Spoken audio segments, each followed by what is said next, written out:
વિકસિત ભારત સંકલ્પ યાત્રા કચ્છ જિલ્લાના ગામે ગામ ભ્રમણ કરીને સરકારશ્રીની લોક કલ્યાણકારી યોજનાઓની ભેટ આપી રહી છે।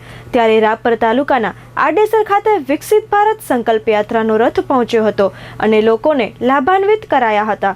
ધારાસભ્ય શ્રી વિરેન્દ્રસિંહ જાડેજાના અધ્યક્ષ સ્થાને યોજાયેલો કાર્યક્રમમાં આયુષ્યમાન કાર્ડ, પીએમ કિસાન સન્માન નિધિ, ઉજ્જવલા યોજના, Awas Yojana, soil health card, ICDS, રાષ્ટ્રીય અન્ન સલામતી યોજનાની યાદીમાં અગ્રતા ધરાવતા કુટુંબોનો સમાવેશ સહિતના લાભ લોકોને આપવામાં આવ્યા હતા। આ પ્રસંગે ધારાસભ્યશ્રીએ લોકોને સરકારી યોજનાઓના મહત્તમ લાભ લેવા અનુરોધ કર્યો હતો। કાર્યક્રમમાં ગ્રામજનોએ પ્રધાનમંત્રીશ્રીનો વિડીયો સંદેશ નિહાળ્યો હતો।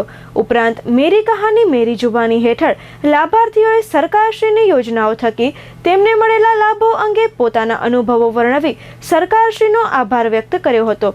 આ પ્રસંગે ઉપસ્થિત સૌ નાગરિકોએ વિકસિત ભારત 2047ના સ્વપ્નને સાકાર કરવામાં પોતાની ભાગીદારી નોંધાવવાના સંકલ્પ લીધા હતા। આ પ્રસંગે અદ્યતન ડ્રોન ટેકનોલોજીથી પાકમાં સરળતાથી નેનો યુરિયાના છંટકાવની પ્રક્રિયા અંગેના ડેમોનું ખેડૂતોએ જાત નિરીક્ષણ કર્યું હતું।